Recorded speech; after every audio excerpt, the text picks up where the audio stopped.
Seoul Reuters. Samsung Electronics Vice Chairman J.Y. Lee fought back tears and denied wrongdoing on Monday as prosecutors sought a 12-year jail term on charges that include bribing the former president to help cement control of the South Korean tech giant. Lee, the de facto leader of one of Asia's largest conglomerates, has been in detention since February on trial for charges ranging from embezzlement to perjury, in a scandal that gripped the country for months and led to the ouster of former President Park Geun-hye.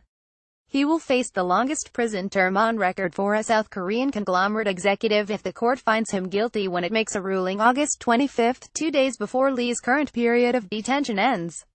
Other charges he faces include wrongfully transferring assets overseas and hiding the proceeds of a crime.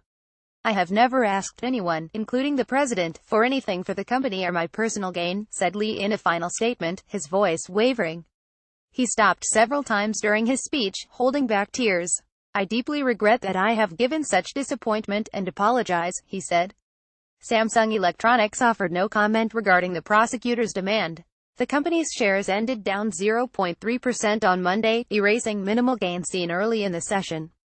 The prosecution has said Samsung's intent in paying up for two funds backed by Park, and sponsoring the equestrian career of the daughter of a confidant at the center of the scandal, was to get government support for efforts to cement Lee's control of the smartphones/biopharmaceuticals empire.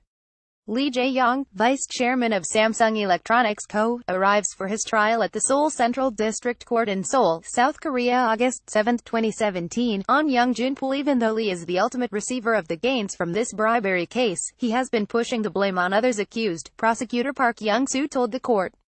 Park also sought jail terms for other Samsung executives related to the case, including 10 years for Choi Gi-sung, former head of Samsung's corporate strategy office. The defense reiterated Lee's denial of wrongdoing, questioning whether the prosecution was relying on public sentiment to secure a prison term for Lee, 49, whose father, the group patriarch Lee Kun-hee, was hospitalized in 2014. He has not been seen in public since. J.Y. Lee's lawyers argued that his so-called overarching intention of cementing ownership control was a fictional construct made up by prosecutors, with moves such as the merger of two Samsung affiliates in 2015 aimed merely at ensuring survival and growth of individual companies. In Lee's absence, Samsung Electronics reported record quarterly earnings in late July.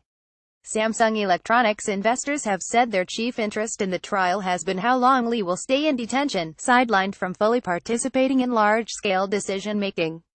Its Samsung Electronics is doing well now, but will his absence show up in its performance 2, 3, 5 years from now? That's the question, said Park Jung-hoon, fund manager at HDC Asset Management. Reporting by Joyce Lee, Christine Kim, editing by Clarence Fernandez and Nick McPhee.